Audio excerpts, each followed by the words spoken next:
du journal. Démarrage hier lundi sur toute l'étendue du territoire national des épreuves du certificat d'études primaires CEP à Cotonou. L'examen a bien démarré, le constat dans ce journal. Aujourd'hui, 8 juin, c'est la journée mondiale des océans. L'édition 2021 met en évidence la vie et le moyen de subsistance de l'océan.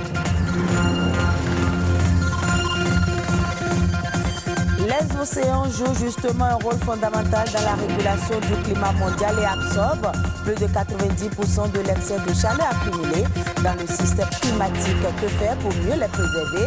On en parle.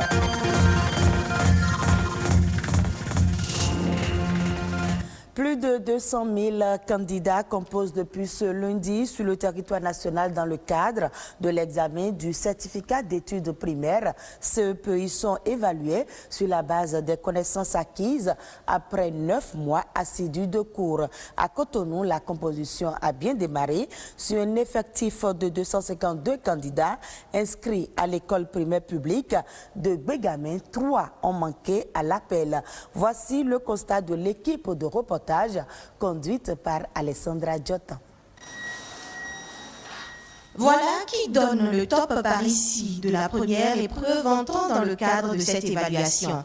L'examen du certificat d'études primaires CEP session de juin 2021.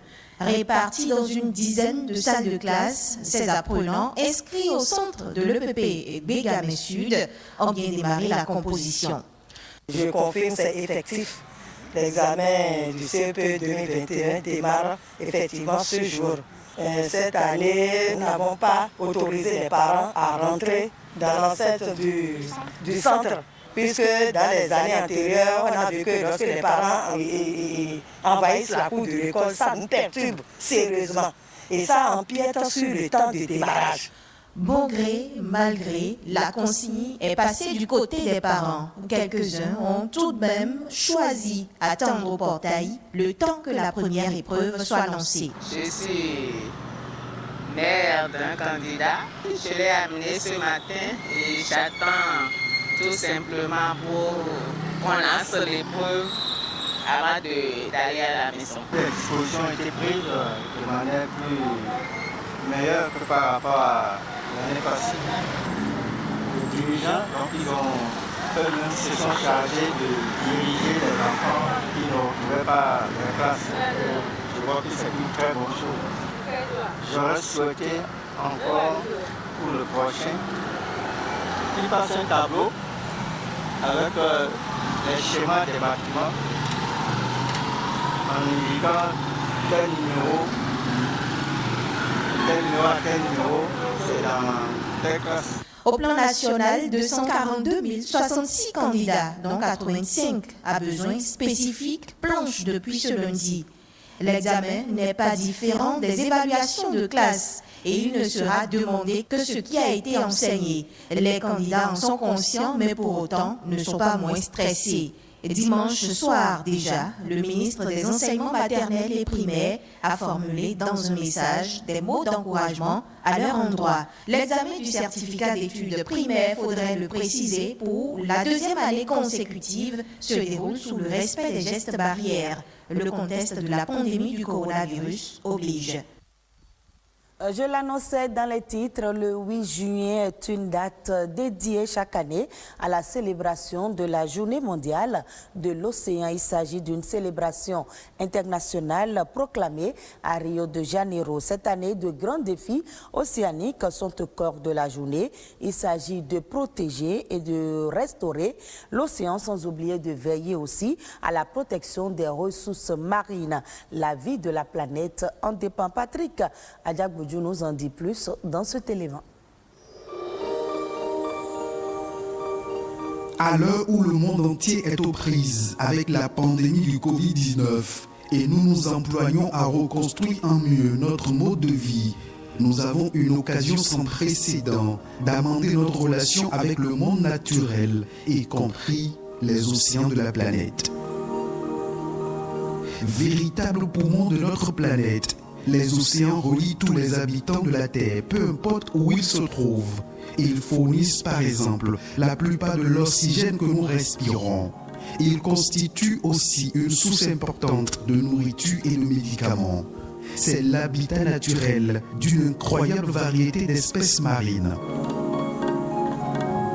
La Journée mondiale de l'océan est une démarche lancée en 1992 et vise à faire du 8 juin de chaque année une occasion de sensibiliser le grand public à une meilleure gestion des océans et de leurs ressources. Cette journée vient non seulement nous rappeler que les océans jouent un rôle primordial dans notre subsistance, mais aussi veut nous mobiliser et unir les populations du monde entier autour d'une gestion plus efficace et plus durable des océans, tout en rendant hommage à leur beauté et à leur richesse. Aujourd'hui, le niveau de la mer monte à cause des changements climatiques, si bien que dans des pays côtiers du monde entier, des vies et des moyens de subsistance sont en péril. Nos océans ne cessent d'être confrontés à de nouveaux défis et nécessitent donc de nouvelles solutions. Le thème de cette année est particulièrement pertinent dans la perspective de la décennie des Nations Unies des sciences océaniques pour le développement durable qui aura lieu de 2021 à 2030.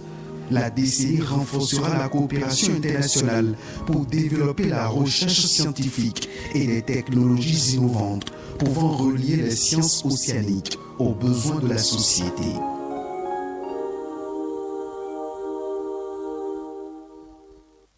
Vous l'avez compris, les océans jouent un rôle fondamental dans l'écosystème. Sans eux, il y aurait l'accélération du réchauffement climatique. Que faire alors pour mieux gérer les océans? Un océanographe nous éclaire. Les océans se portent très mal. Ça s'explique par le fait que nous-mêmes, nous polluons l'océan par les déchets d'origine terrestre. Les déchets que nous produisons dans toutes nos activités. Nous allons, disons, des plastiques, les batteries, les piles que nous jetons en mer, même si ce n'est pas directement en mer que nous jetons, disons, dans nos lagunes, dans nos lacs, et plus précisément dans le chenal. Nos océans sont vraiment en danger. C'est pourquoi il faut qu'aujourd'hui, tout le monde participe à la préservation de l'océan en gérant au mieux les déchets que nous utilisons, les déchets que nous générons. Les femmes doivent être impliquées davantage parce que si nous prenons les femmes, disons, intellectuelles par exemple, c'est-à-dire ceux qui ont des diplômes pour pouvoir exercer une activité, nous en avons très peu dans les activités liées aux travaux de la mer, c'est-à-dire les océanographes femmes, il y en existe très peu. Mais par contre, nous avons les mareyeuses, c'est-à-dire les femmes qui traitent les produits halieutiques post-capture. Nous avons ces femmes-là qui sont là pour pouvoir traiter les produits et les mettre sur le marché. En général, il faut voir seulement notre berge lagunaire si vous allez à Dantopa aujourd'hui. Et tout ça là, ça rentre dans la mer. Donc, si nous continuons ainsi, à jeter les déchets, disons, dans nos plans d'eau intérieurs et dans les lagunes, ça veut dire que nous finirons vraiment par ne plus exister. Parce que si l'océan disparaît, ça veut dire que nous aussi, notre vie est hypothéquée, nous risquons de disparaître aussi. La Nation en bref, à présent avec Ulvaeus Balogun, c'est une compilation des faits ayant marqué le Bénin.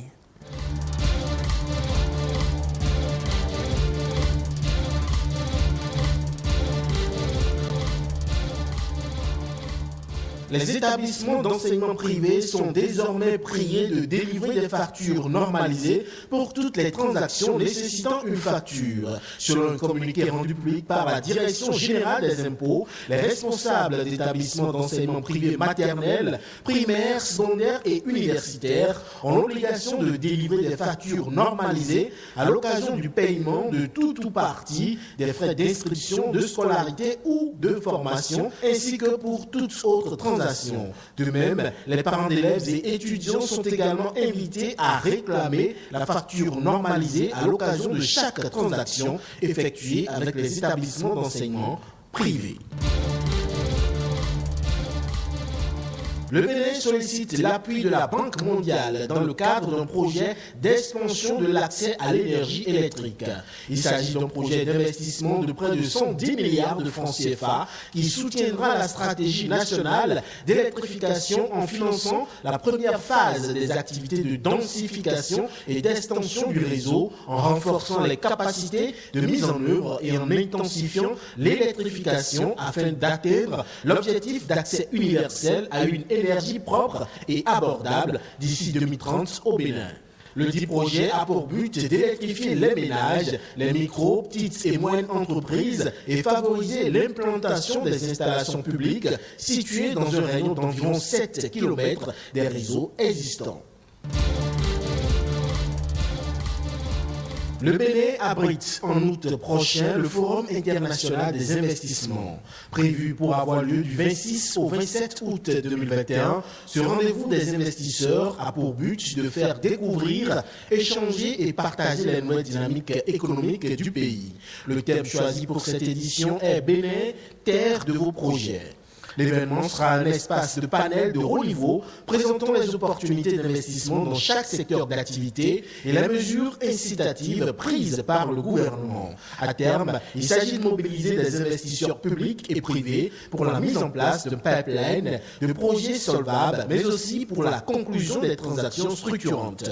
Les partenaires seront aussi amenés à s'engager et à agir de façon efficace afin de faciliter encore plus les investissements au Bénin.